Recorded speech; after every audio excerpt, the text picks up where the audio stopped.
Good morning, afternoon, or evening, everybody, and welcome to Pangolin, the Conservation Podcast, the show dedicated to exploring and amplifying the world's underappreciated conservation stories. The stories that inspire me, and I hope will inspire you too. I'm your host, Jack Baker, and I am so excited to be back to celebrate World Lemur Day. That's right, in the first of two, yes, count them, 2 episodes, we are celebrating the wonderful, wonderful, wonderful work of all of the amazing lemur charities and organisations that are out there protecting some of the most valuable, wonderful, unique, charismatic, brilliant species there is on Earth. And I'm so excited to do it. The actual day is the 27th of October, and today and in the next episode, which is coming out on the 27th, I'm joined by Tim and Lytah from Wildlife Madagascar to talk all about their incredible organisation and lemurs and all sorts of amazing things. We chat about lemur behavioural ecology, ecotourism, the importance of context-specific conservation initiatives, all sorts of incredibly interesting stuff, and I'm so grateful that they have come to spend the time with me during this very, very busy period for them. It is the most important period for lemur conservation charities and organisations based in that part of the world, after all. But before I let the episode play, I should also say a huge thank you to the Lemur Conservation Network, who have helped to coordinate this episode. I've left all their social media handles and website and everything in the description of the episode, so please, if you want to learn more about their work, they set up the interview, they connected us all, they kind of did amazing stuff, so go and support them. And if you're interested, we did 10, 11, 12, however many episodes with them a few years ago. I think they're episodes 20 through 31. So if you're interested in learning more about lemurs and the Lemur Conservation Network, go back and listen to those as well. However, that is me said all that I have to for today. I will let the wonderful people speak now. So without further ado, let's get started.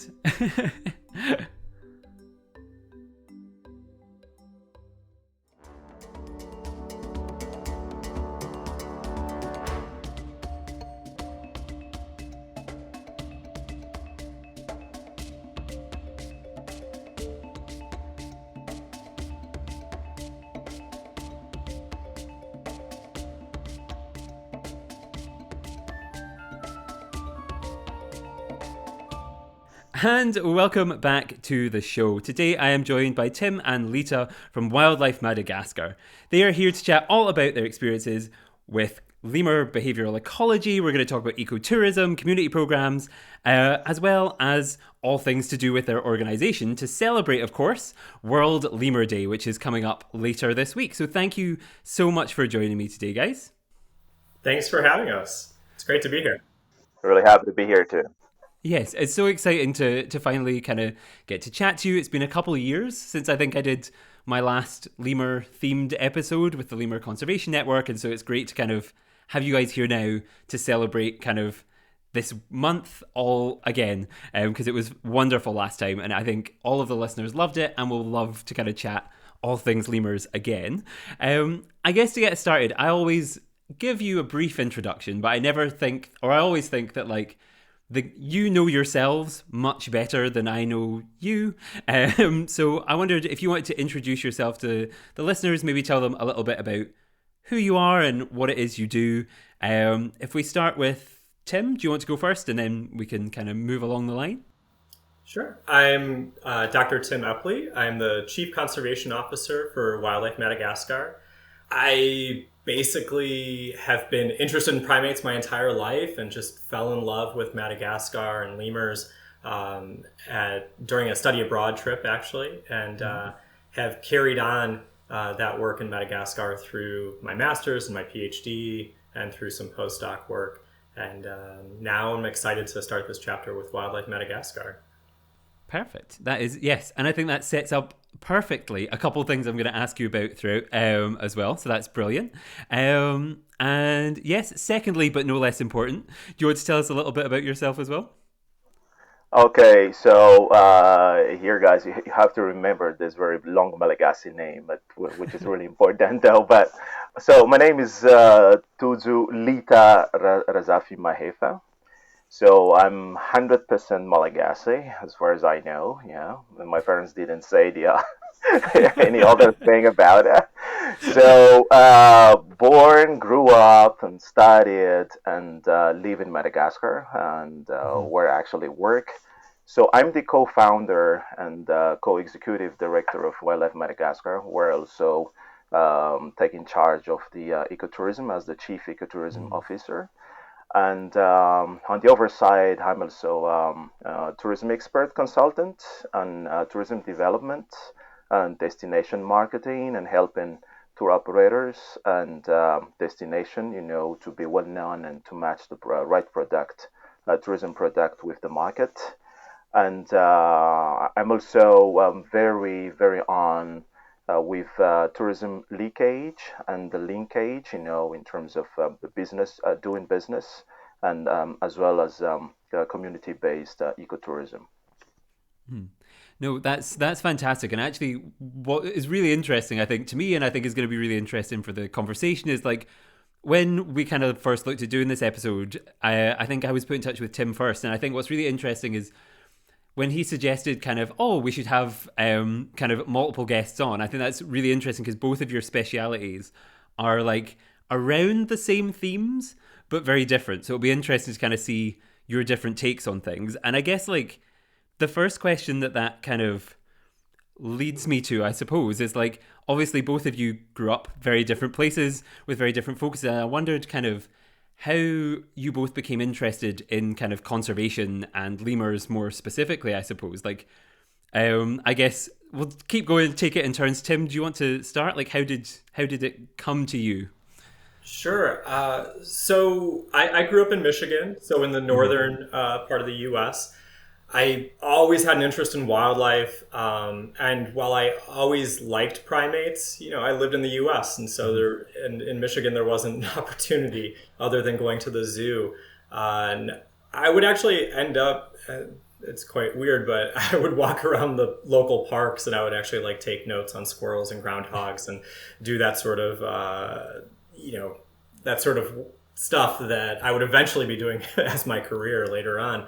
But I was just fascinated with wildlife. And then once I got into my undergrad, I did my undergrad in, my major was zoology.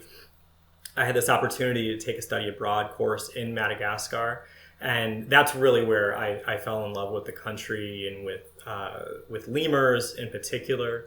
And so I was always searching for that opportunity to get back there, that next chance. And so I ended up doing a master's in primate conservation.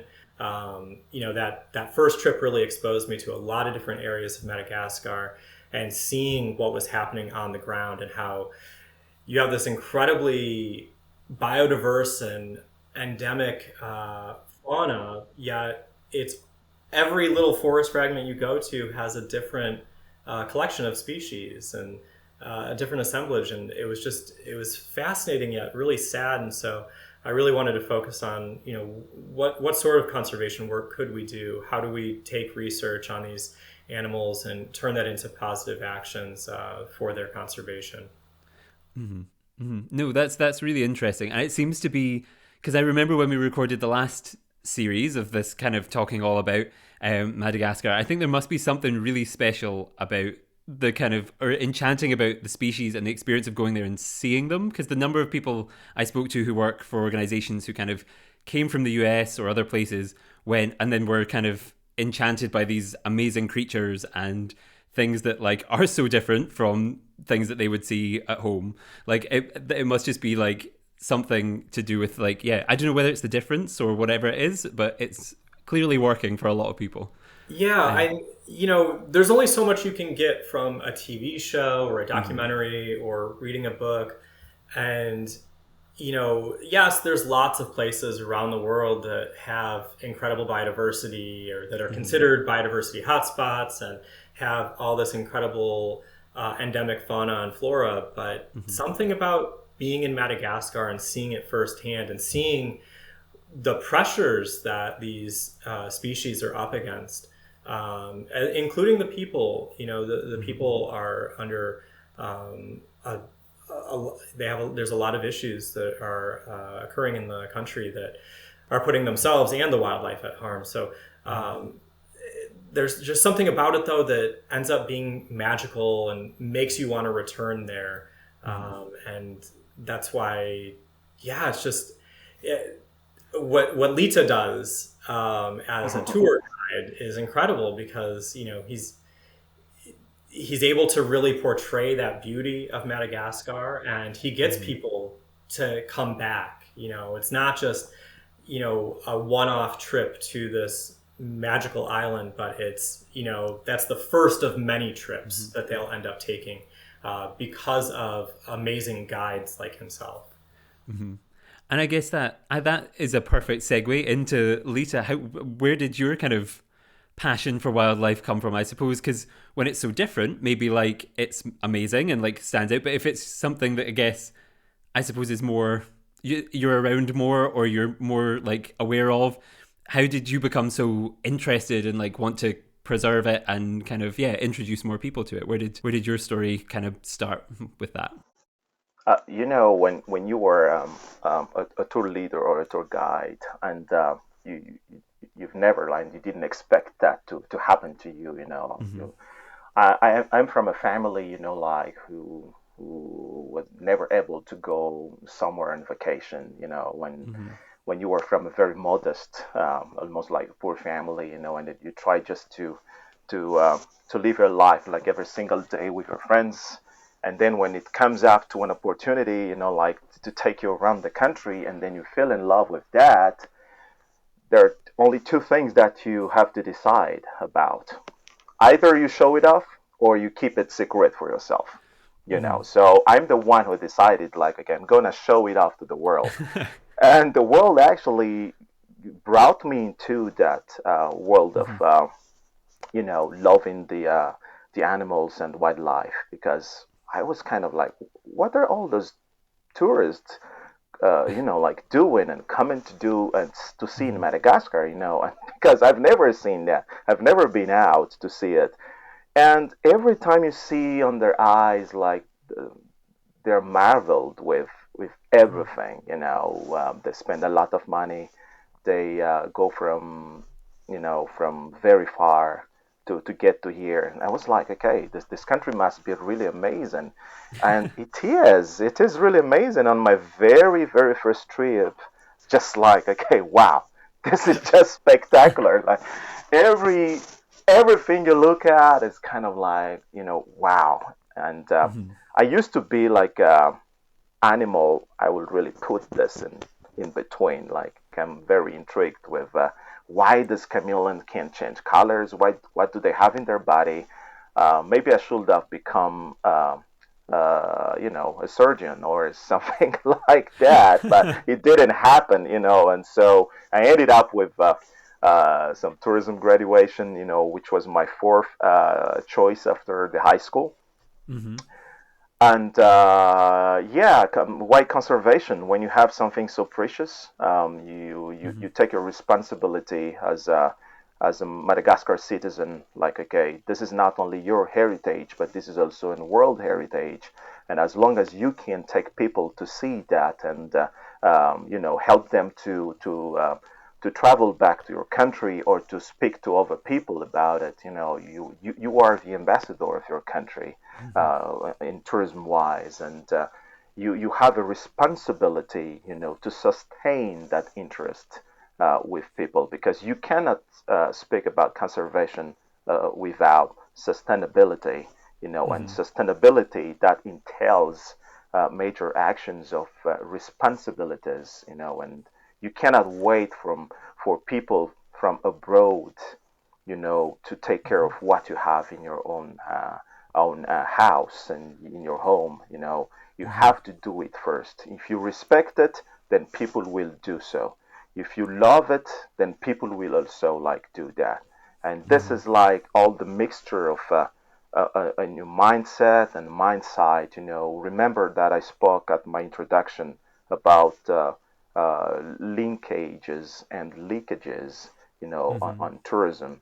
How could we actually help the local communities with that, because I still believe that tourism is one of the way for a poor country like Madagascar, economically poor country like Madagascar, to get out of that level and to come up to another stage, and especially on pro-poor tourism that you do. Not only like people come here for vacation, but they're coming here to live a different experiences, and they want to experience something, authentic, exotic, and if they can see that, if they can live that where they are not gonna travel to discover it because they want to have that. That's why they travel, and you are a part of that change that they want to see in their life. And yeah, so for me, it's not a random thing, but it's a logical, I would say, development of my personal career, and as well as how I want to give back to Madagascar, through what Madagascar gave me so much from the very beginning.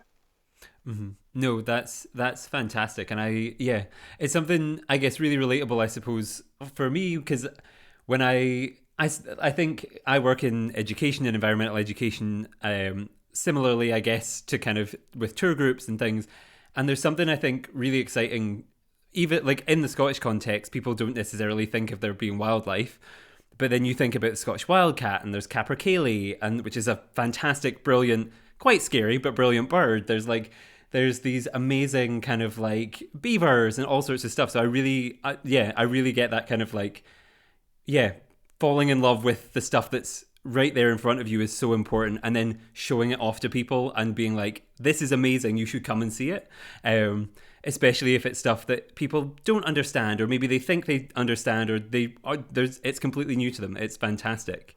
And I think, yes, we'll definitely come back to the tourism kind of conversation in a little bit when we talk a bit more about the organisation and what it's doing and some of its programs, because I think that's so important. I guess before we do talk about that, though, there was something else that I kind of wanted to ask about, which was when we were kind of emailing back and forth to set this up, Tim, I thought what was quite interesting is you talked a little bit about how you kind of started with Lemur Behavioural Ecology, or like you worked on that, and you kind of, while you're working with this kind of organisation now, this is something you used to do, and kind of, I'd be really intrigued to know, because this is World Lemur Day, we should talk about lemurs as much as possible, I guess, get them in there a number of times. What is lemur behavioural ecology? Because I think that's probably something people maybe haven't heard a lot about before. So could you tell us a bit about it? Well, sure. So I still dabble in lemur behavioral ecology. We have a lot of data that we're working through, and that we'll hopefully be publishing over the next decade. Basically, we have such huge data sets. But my work in Madagascar began with southern bamboo lemurs in the southeast of the island. And at that time, no one had ever studied that species. But other species of bamboo lemur were known to be arboreal folivores. So they're spending the vast majority of their day feeding on bamboo leaves and stalks from the canopy. However, the forest that I was working in was heavily degraded and fragmented, and it also lacked bamboo. So the obvious question became, what are they feeding on? How are they coping with this habitat degradation? How are they surviving there? And it turned out that they had this incredibly diverse diet of fruits and lianas, but also a lot of terrestrial grasses and sedges. And they were actually spending a lot of time on the ground, basically grazing, like the groundhogs that I was, studying, I guess, as a child in the nearby parks. And so they were even to the point that they were actually spending, there were a number of occasions where they were sleeping on the ground as well. They would spend the vast majority of their day just on the ground, which was incredibly unusual for an arboreal species to be spending so much time down there. And later on, we discovered that the terrestrial food items that they were feeding on were actually of a higher dietary quality compared to the foods that they were feeding on in the trees. And it may also have been that because of the fragmented nature of that habitat, there weren't as many native carnivores that were there to potentially keep them up in the trees. And so they didn't feel as fearful of coming down. That led me to a number of other questions regarding like how certain species are able to cope and ultimately survive within these degraded and fragmented habitats. And over the last 5 years, I've shifted to work with red ruff lemurs in the northeast of Madagascar, basically moving to the other end of this dietary spectrum to study Madagascar's most frugivorous lemur. Interestingly, at the beginning of that study, there was this destructive cyclone that knocked over, I think it destroyed nearly 500 trees just within our immediate research zone. And so that situation allowed us to track how these lemurs that are dependent on fruits and seeds would actually rebound in the years following that destructive event. And so immediately after that cyclone, we were seeing that the red ruff lemur were also descending in the canopy. They were spending more time in these down further, but then also using more of the canopy as well. And then as time went on, they went back to their narrower behavioral niche to just kind of focus on that canopy layer where they were getting more fruits. And so that was really fascinating to see that change over time. But aside from that, it was likely the case that they were able to survive or able to cope with that situation better than others because of the fact that they were in a large protected national park. They were in the Mashwal, which is Madagascar's largest national park. And so they weren't dealing with a fragmented ecosystem. They weren't dealing with a already degraded habitat that had it been hit by that cyclone, the odds against them would have been potentially insurmountable. And so it still shows, though, that even with these lemurs, that even in the largest protected areas, depending on the level of destruction by these stochastic events, life for lemurs can be incredibly tenuous. And so understanding that behavioral flexibility, how they're able to adapt in these situations, what those constraints are, it's incredibly helpful for practitioners to know those sorts of things when making recommendations for how to potentially reforest a landscape, whether you are just kind of create larger buffer zones or whether you want to create corridors to connect these fragments. So having that baseline information is incredibly helpful. Mm-hmm. No, that's really, really interesting. I think it's because it comes up a lot, and a lot of conservationists and people that I've spoken to over however 80 odd episodes now that I've talked to people. It's really interesting, that kind of idea that the animals are able to adapt and they're able to bounce back, but that is always within a certain limit. And I suppose that's that kind of interesting thing, is like how much pressure do people put on the outside before that becomes the ability to bounce back is lessened. And I think that's really interesting to kind of think about. Mm-hmm. And we did a large modeling project a few years ago where we actually looked at the dietary guilds of all of the large diurnal species, or diurnal and ephemeral species, and found that within fragmented landscapes, it was really those species that kind of fell within that middle mixed diet ecology, that they were the most adaptable, obviously, because they have the largest dietary breadth. They're able to feed on whatever resources are available to them.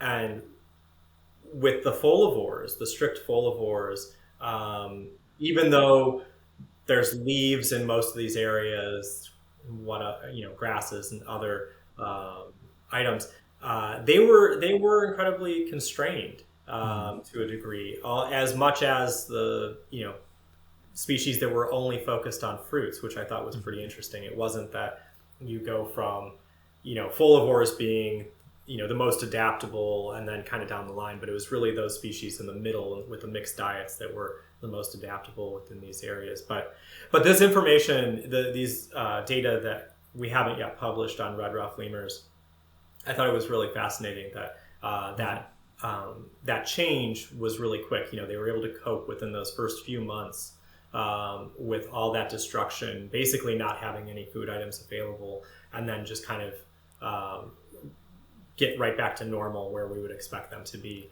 after a few months. So it's fascinating. Yeah, that's really really interesting. Actually, really really interesting. And I guess like kind of leads nicely on to talking about, I suppose, conservation organizations that are there to make sure that like those external pressures allow for that room to bounce back and kind of protect those areas. And it might be a tenuous link, but I'm going with it. There's a link, there's a segue there to get through to the next section, which I was going to ask you about now, like, which is kind of now you kind of have worked on understanding behaviors and things, but there is also that element of kind of conservation. And of course, the organization Wildlife Madagascar is trying to kind of do that and educate and kind of do community work and kind of, work so that the lemurs have that ability, I suppose, to adjust and have the space that they need to do all of these amazing, interesting things. And I guess the first thing that we need to do is kind of explain to the listeners, people who are listening, who are Wildlife Madagascar? What do you guys do? Like a little bit about the organization. I don't know who feels best prepared to kind of tackle that one. All right. Thank you for that question, because it's, of course, it's really important for the organization. I'm still captivated by Tim's Lemur's behavioral explanations. So Wildlife Madagascar, it's let's start with the word semantically. Then you have wildlife, which is composed with wild from wilderness and then life. So when we actually thought to start this project, for me it was something really like just the ideas completely wild. Like, wow, doing that right now in time of like people are keep talking about the climate crisis and some world disasters and all that. Then I was like, we just forget what is the most important, what our ancestors they did before. Where did they learn all this knowledge and this ability, the skills that we inherit nowadays from the nature, from the wilderness? So, and the nature is one of the most resilient creation ever. Like nature was always able to take care of itself. But if we just like go back to how our ancestors did, which were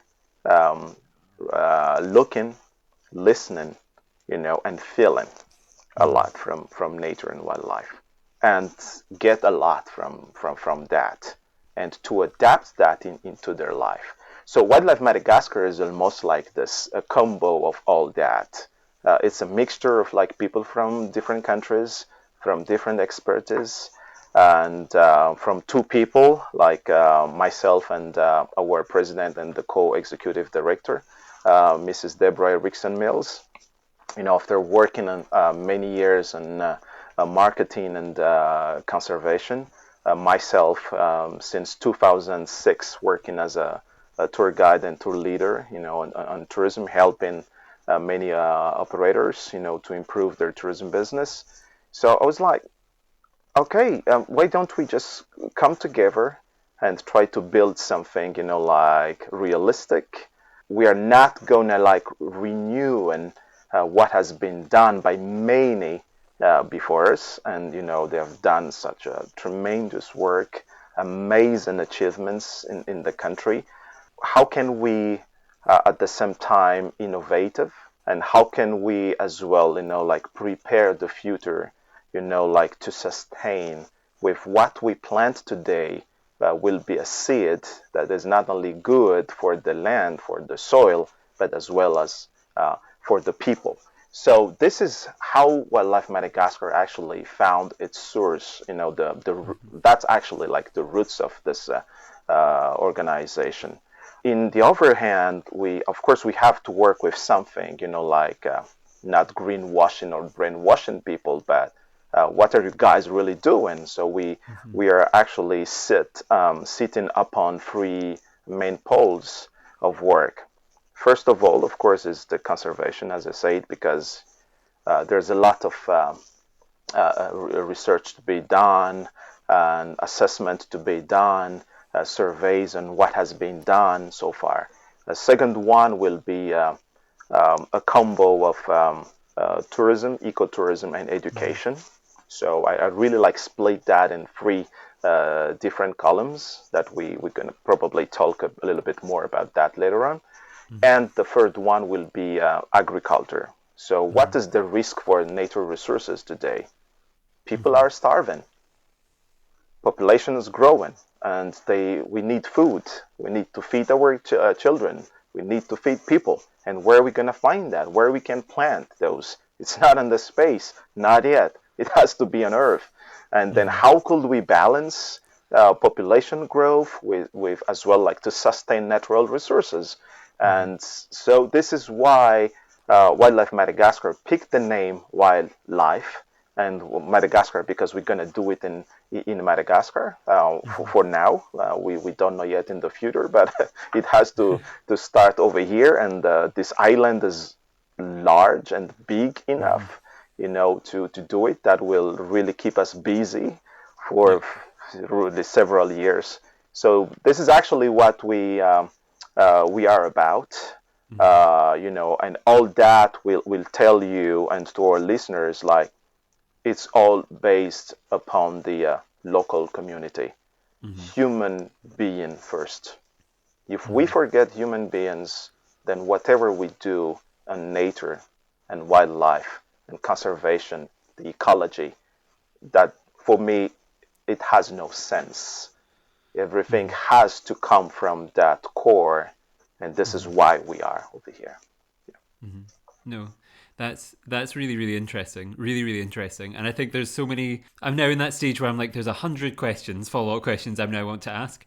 I did enjoy you saying you have to start with Madagascar, because I think I'm similar in the sense of, like, I always have dreams of, like, I'm going to do this, it's going to fix and change the whole world. And I need someone to be like, we're going to add the suffix Madagascar or whatever it is to the work to keep it within boundaries. Otherwise, my mind also does the thing of, we can do this everywhere. But no, that's so interesting. I guess maybe the best way to kind of tackle it and talk more about some of the work that you guys are doing is kind of like breaking it down into those themes a little bit and talking through some of those. And I guess the first one that kind of pops into my head, because the last one you mentioned, is through the kind of agricultural kind of side. I don't know who feels best talking about that kind of work, or... Well, I would say first that, when Wildlife Madagascar was formed, part of it was because there are a lot of protected areas in Madagascar. And they're seemingly protected. I mean, you go into these areas and, there's lots of hunting going on, or there's habitat destruction. And because those local human populations, are dependent on those forests. And so, and they have no other means in a lot of these areas. And so they really need to extract resources from those forests. And so it puts both themselves for the future and the wildlife at that particular moment at harm. And so when they formed this organization, they wanted to find unique sites. They wanted to, really identify locations where the impact could be greatest. And so when I joined earlier this year, Lytah and I, we went to a few different sites and traveled around and met with the locals there and kind of did some preliminary survey work. And so by the end of the year, we hope to have 2 sites, but the first site that we're going to be starting with is Anzanahari Bay Sud Special Reserve, which is in the northeast of Madagascar. So I think it's just important for everyone to know exactly where we are. Madagascar is this big country with a lot of areas. And so we're going to be working in the northeast. And it's incredibly, just like everywhere else in Madagascar, it's incredibly biodiverse, but it has this really high number of high diversity of amphibians and reptiles, birds, and even lemur species. And so but yet not many people have worked there. It's kind of neglected. It's on the other side of Andapa. So even though some people travel to Marajeji National Park, no one really goes to Anzanahari Bay Sud.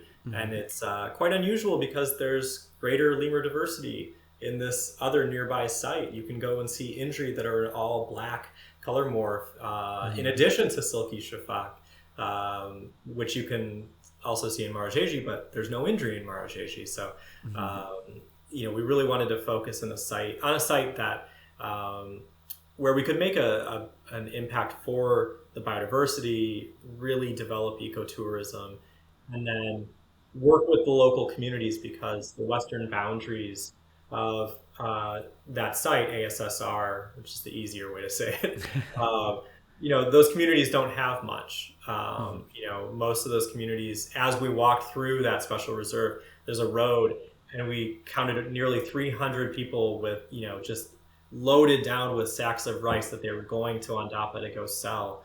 And so working with those local communities to understand what their needs are, what the socioeconomic situation is, and how we can best help them so that they don't feel that pressure to try and extract resources from the special reserve is really necessary. We really need to see what exactly their needs are and how we can best fit in to help alleviate that stress for them. No, that's really interesting, actually. Really interesting context, I guess. And we'll add so much now, I guess, when we're trying to understand the projects that you're doing, how they kind of fit into that, I guess, community need. Yeah. So, and we're planning as well, like some of the other larger conservation NGOs in Madagascar. It's not that we'll only be working at this site, but, over the years, we plan to add additional sites so that we can be represented in each region of the country, not only for, the ecotourists that we hope to host, but just so that we can make an impact on the ground, because every area of Madagascar is incredibly unique and their pressures are completely different. And we want to use our expertise that we've learned and our experiences throughout the country and really help each of these areas best we can. Yeah, and I would add as well that what Tim just said is very important. It's when you think of this country, with such a young population, like almost half of the population is 15 years old and under, kids and teenagers. You just think like, hey, what they're gonna do like tomorrow? Where are they gonna go? And right, we're gonna work in Madagascar, but we're gonna start with a site, but for a reason of our well-being and the main being, we cannot just like stay there. We have to duplicate any good practices that we will find there. And what he said is really important. Though we talk about a country, one island, but exactly the challenge and the ecological efforts in every part of this big island, they are all different. And you cannot just like take it like, okay, already seen, slash and burn agriculture in the north is way, way different than slash and burn done in the south, because the natural resources they have originally are different. The ethnic group they belong to, very different. So that is why I emphasized a bit about socioeconomic study, not only ecological study, but we have to do a lot of assessment on socioeconomic study, because as I said, if they are starving and if they are still starving, and then there's no way for you, whatever tools you're going to use, to keep those natural resources alive for long, because the human will always have its footprint on Earth. It's not the opposite, So as long as we're not really taking that in consideration, the battle will be, like very hard. I'm not even talking about the war, but just the battle within the war. So it's important for our listeners to understand that, because we talk about an island of more than 27 million people.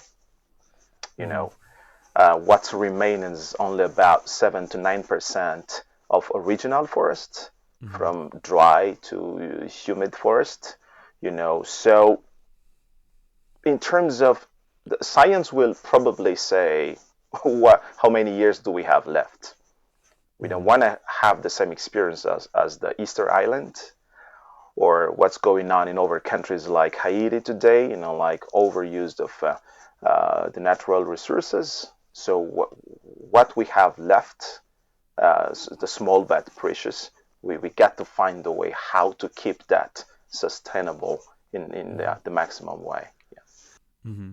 No, that's really, really interesting. Really, really interesting. I think and I think what is always interesting to me, I suppose, is hearing, I guess, how, and I think what is interesting to the listener is, like, every episode we have, every person, that I've spoken to, whether they be in kind of like South America somewhere, or whether they be in Europe or Asia or a country in Africa, wherever they are, like, that context is so, so important. And I think it's interesting how, I guess, similar themes maybe come up, like community engagement, or kind of like education, or whether it's kind of, in some cases, there's kind of like, we talk a lot about protecting animals when they're crossing the road. Like, those things have popped up all over the world in different case studies. But it's interesting how it goes so much deeper than those kind of like, oh, those are similar themes. And maybe you can learn from other things, but actually making sure that the things you learn are tailored perfectly to those specific case studies is really, really interesting. Really, really interesting. And I think, I think you've done a very good job of sometimes I've been guilty, I guess, of not simplifying it, but kind of trying to make it like, oh, well, you can see how these ideas come across and can be used across the world. But it's interesting then to restate, well, they can be used, or they can be similar, but they have to be really tailored perfectly to the context. That's really, really interesting. Really, really interesting. And I guess then, now that we have that context, some of the methods that you are using and things are, as you mentioned before, the ecotourism, agriculture, kind of community work. I don't know where we want to start. Maybe we start with kind of, do you want to start with the kind of agriculture side first, and maybe chat a little bit about that, and then we can move into ecotourism? I don't know. Tim, I feel like if we're going backwards and forwards, it's your turn to answer the agriculture question. Is that kind of... Yeah? With the agriculture aspect, it really comes down to, we haven't started any of this work yet. This is something that we'll first have to do. Go into each of these villages that are surrounding this area that we, the ASSR site that we plan on working in, and develop, have a socioeconomic study to understand what the needs of each of these villages are for each of those households that are in those villages, because the needs on the east side of Anzana Bay Sud and the needs in the villages on the west side of Anzana Bay Sud are going to be very different. The east side is closer to Andapa. This is an area that's kind of the breadbasket of Madagascar. There's just a lot of food production. And so those villages are fairly well off. Whereas on the western boundaries of Anzana Bay, those villages have less. You see a lot more destruction, a lot more entering of the forest. A lot of the focus over there seems to be more food oriented, whereas the encroachment on the eastern boundaries seems to be more for artisanal gem mining or crystal mining that's going on. And so trying to figure out what the best programs we can come up with to help those communities. It's really dependent on that socioeconomic side study for each of these areas.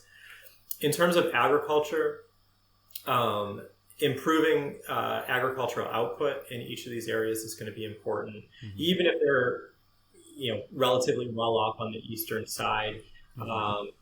Madagascar is faced with not necessarily increases in cyclones, but the devastation and like the the degree of destruction caused by cyclones every year seems to be greater and greater. And so in areas that you're growing more annual crops, you get hit by a hard cyclone and it's possible that all of your harvest is completely wiped out. And so you need to develop, you need to rely more on local perennial crops, ones that are going to be hardier, ones that are going to be more sustainable within droughts or any sort of destructive events like that.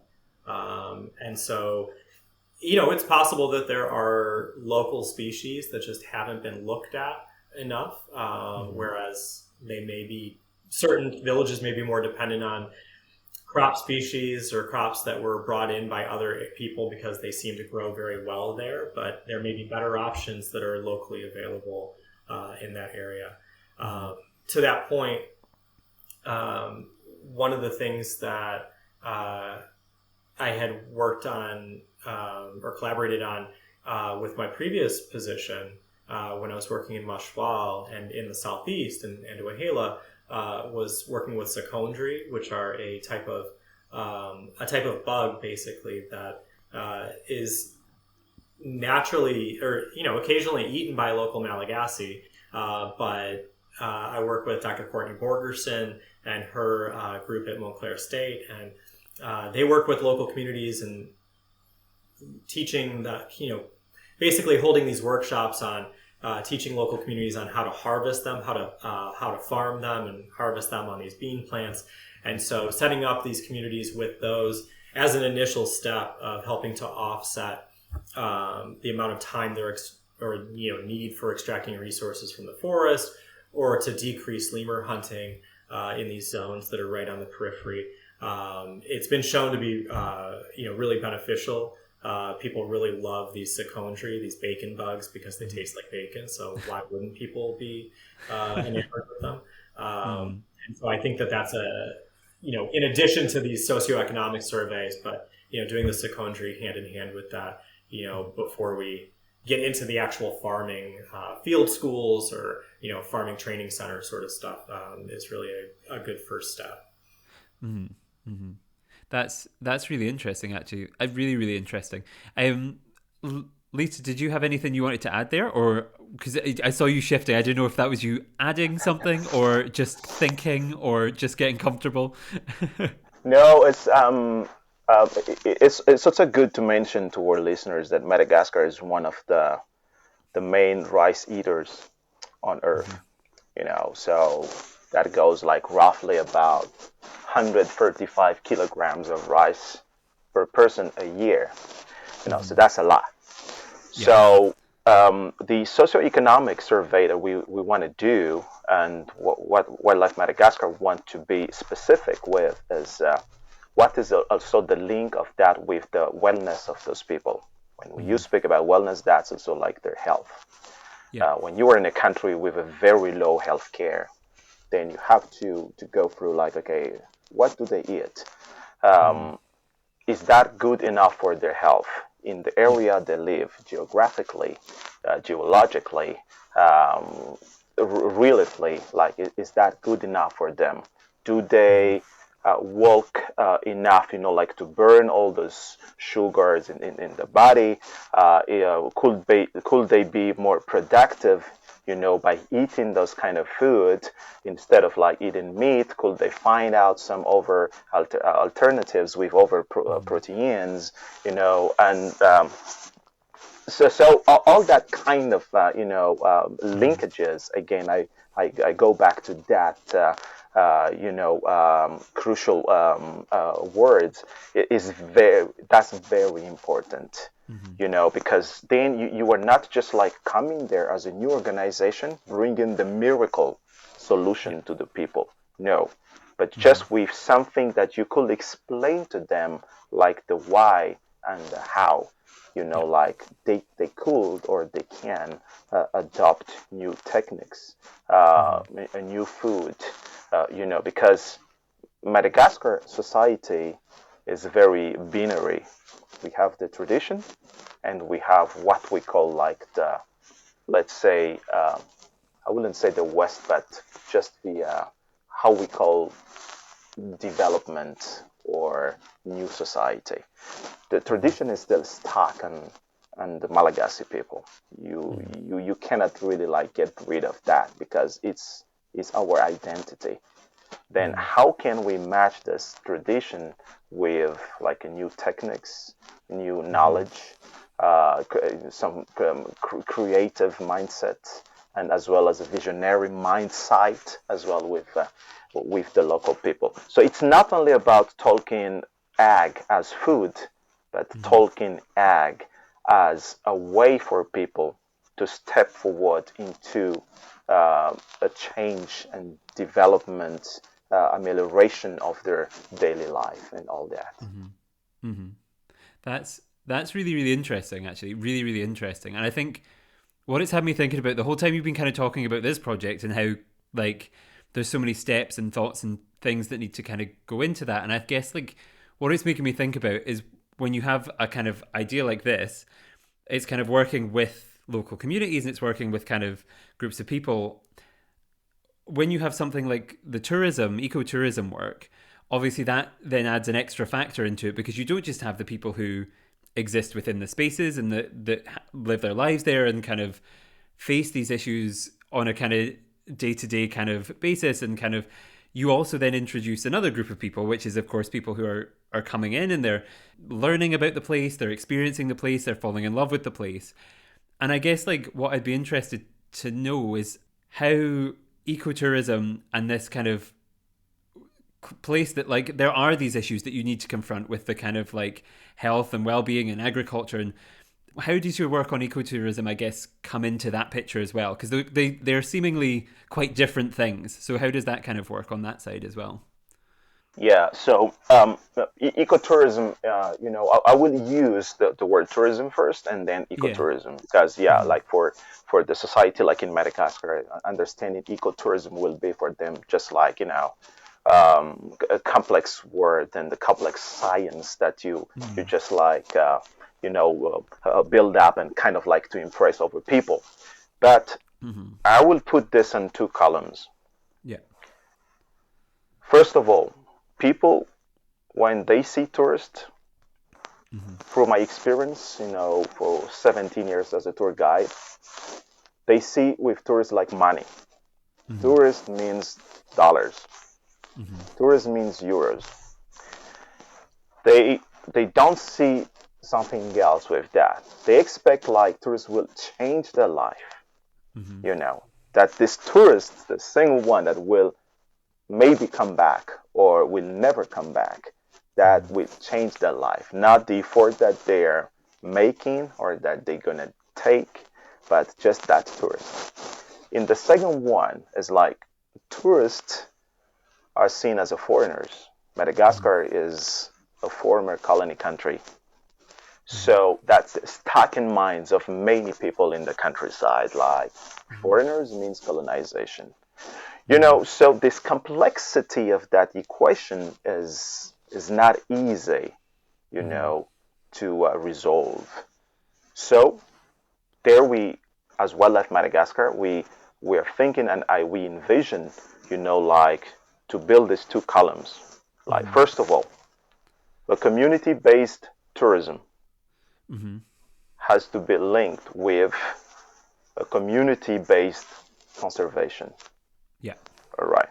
In the other column, it will be a conservation based tourism has to be linked with a tourism-based conservation as well. So you don't just like take the tourist, as a business, but you take the tourist as an actor of change and development. And there we can speak and talk about ecotourism as a sustainable tool for development. And instead of just be focusing on the word ecotourism, let's just say pro-poor tourism and sustainable economic tourism, for the local community. Again, if you want to succeed your conservation project, If the people will find the wellness within that by working for those hotels, by working as a local guides, by working as a car rental company, by working as many of the value chain in tourism, which is very transversal, then you are sure to find at least one hand, to hold, to help you to go farther. Otherwise, it will be again, as I say, a greenwashing to people like ecotourism. You see, if we do this, then we're going to bring investment. And how many of those local people will understand investment? When, like, a banking system is still very weak. Only 2% of the population has access to bank and loans.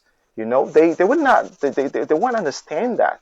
You can bring like all those big hotel chains in this country, but what does it mean for the local community? This guy in a small village that has no electricity, that guy that still have to walk 5 kilometers to get water to drink and to cook, and has to walk or being on a zebu cart to get to the hospital because his sister is gonna give birth, and then his mother, he's so weak and sick that has to go to the hospital.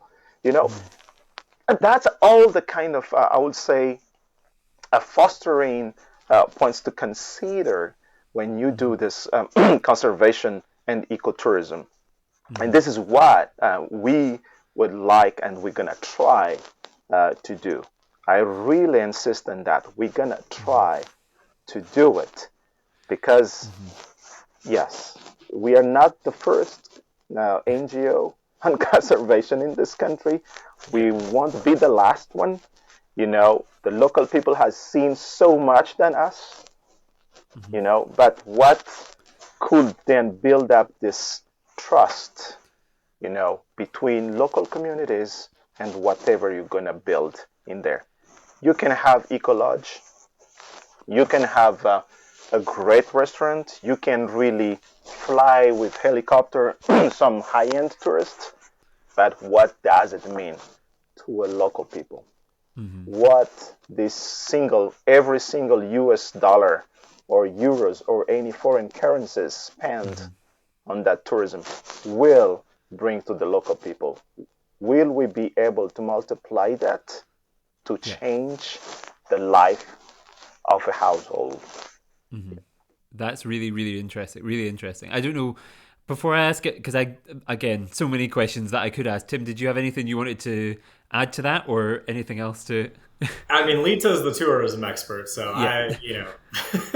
I was going to say my end of it would be, looking at the conservation research and biodiversity protection. So any tourists, any people that do end up coming through this Anzana Bay Sud or any other park that we're working on, we would have students working in the forest, habituating lemurs, continually following those lemurs so that their research on those animals can then be, basically translated to the guides, and the guides can then, kind of relay those stories to the tourists. And so there's a more direct connection, because right now when you travel to national parks, there's kind of this disconnect with tour guides, even local guides that are there. They maybe know some of the individuals, or maybe they've seen that lemur a couple of times, but we really want to have current stories and current research and current data to influence what is being said to the tourists and to the people that are traveling there. Thank you, Tim, for that, because it brings me up to the importance and the necessity of building capacities of the local people there. Again, there is some background with that. Madagascar is a very young country with a young population, where education is still, very weak.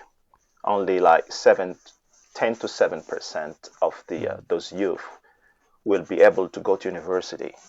And again, if their parents could afford that.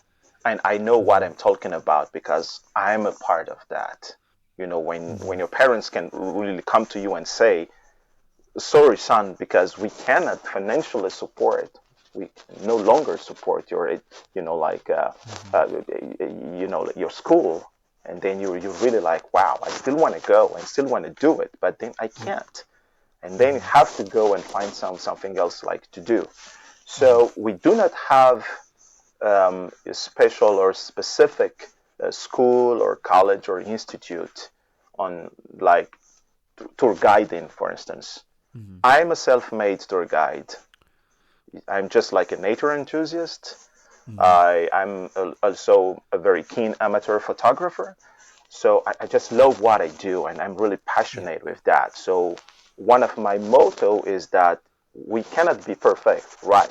No one will be, but we can be excellent in what we do. And that excellence will bring and inspire over people around you.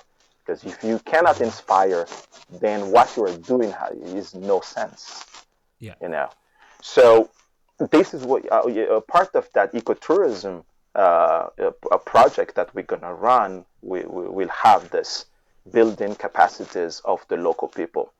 You cannot just like tell them you're gonna be a tour guide. What does it mean? What all the responsibilities behind and beyond a tour guide, a tour leader, in terms of like safety, security, knowing like when you go up, when you go down, you have to raft the river. Like what does it mean?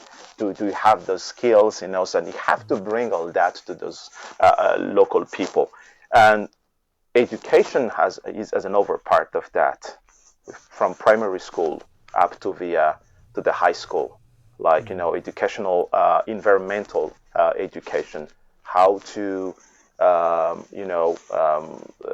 control like trash in the village, how to recycle things and all that. So you are not only a tour guide leading tourists and expecting to get tipped at the end because you are doing that as a work, but you are also a real actor of development, starting from your house, your family, moving to your village, to your community, and then hopefully it will bring some change in the region.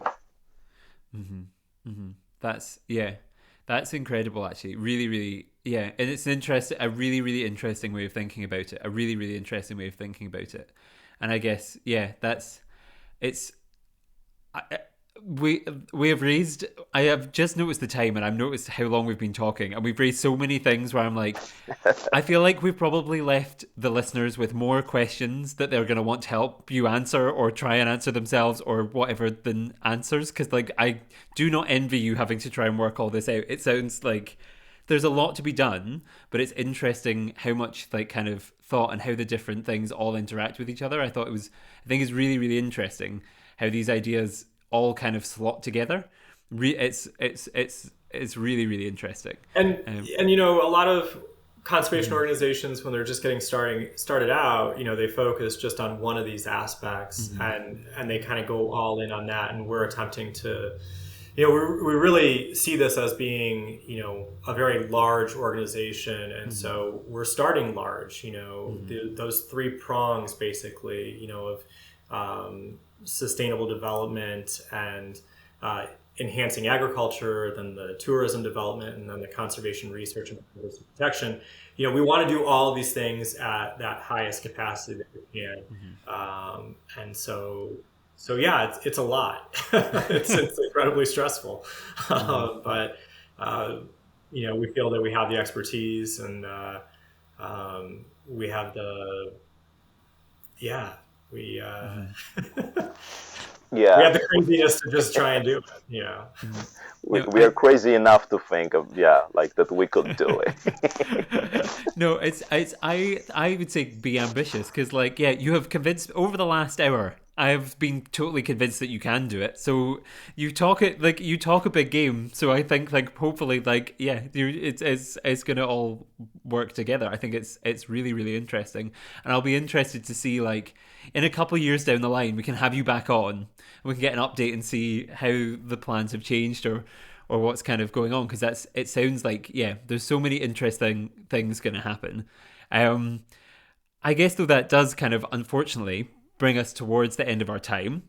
And so before we go, there are always a couple questions that I like to ask ask just kind of standard. We see what people, what you guys will say.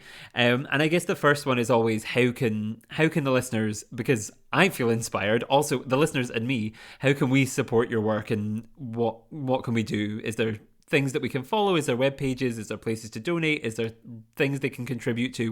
What can people do to support your work? Yeah, so listeners can go to the wildlifemadagascar.org webpage and to learn more about our organization, what we haven't talked about here, whatever our programs are, and follow us as we develop each of these. Learn about the sites that we'll eventually add on beyond just Anzanahari Bay Suit Special Reserve. We have, I think, social media sites on Facebook, Instagram, LinkedIn, and TikTok, maybe. There might be others, but that you can find all of those as well. That are, I believe they're all. You can find them all on the website as well. And you can become a member of the organization by donating, and then we'll send out weekly or monthly. I can't write that much, but it'll be monthly newsletters. Updating on our progress and everything that we're doing on the ground in Madagascar. No, that's fantastic. And I'll put links to all of those things and websites and web pages and Instagrams and TikToks and all of the social medias and stuff in the description of the episode. So everybody can go down there, click on them, make sure that they kind of, follow and support and continue to kind of see where this goes. Because I'm also going to do exactly the same. We don't have a lot of stuff up just yet. It's very early stages, but check back in a month or two, and hopefully you'll see a lot more content. Yeah, perfect.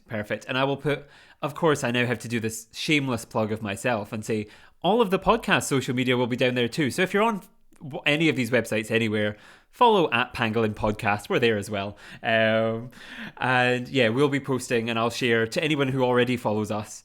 I will follow and share in all the profiles and things across those social medias. So look out on there for all of those things and videos and whatever else that I share there, and make sure to go and follow them and support them, because it sounds so interesting. And yes, I suppose the kind of last thing I guess to say is to say kind of a huge thank you to, of course, the listeners for listening. Thank you so much for joining us for this conversation. And of course, thank you so much to you two for the incredible conversation. It's been so interesting.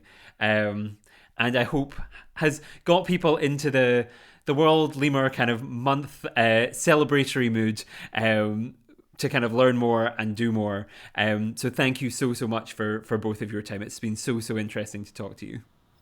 Yeah, thanks for having us. This has been great.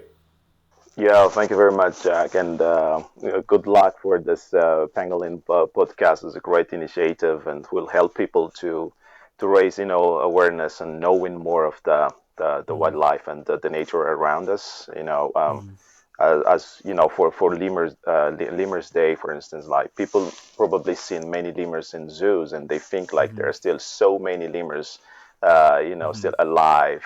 In the nature, but it's not the case, and this is actually why we do have this Lemur's Day, and we do need as well like to come together, to commit together to protect this very very special group of primates that we only know very few of them. Thank you. Yes, and I hope. There was a couple species mentioned there that I think throughout the episode that people can now go away and Google and learn more about and see what they can find, because there's definitely, yes, I think the red ruffed is one that came up. People might be more familiar with that. I don't know if they're more familiar with it there or not, but yes, things like bamboo lemurs and stuff I think people probably know less about, so they can go in and learn more about those. I would be doing a disservice if I didn't mention to the listeners that when you go to a zoo, you see ring-tailed lemurs, you see maybe black and white ruffed lemurs or red ruffed lemurs, and you think of those as as the only lemurs. That's all that that's most of what the public knows. But in fact, there's probably over 112 different lemur species, 98% of which are listed as threatened, so in either critically endangered, or vulnerable.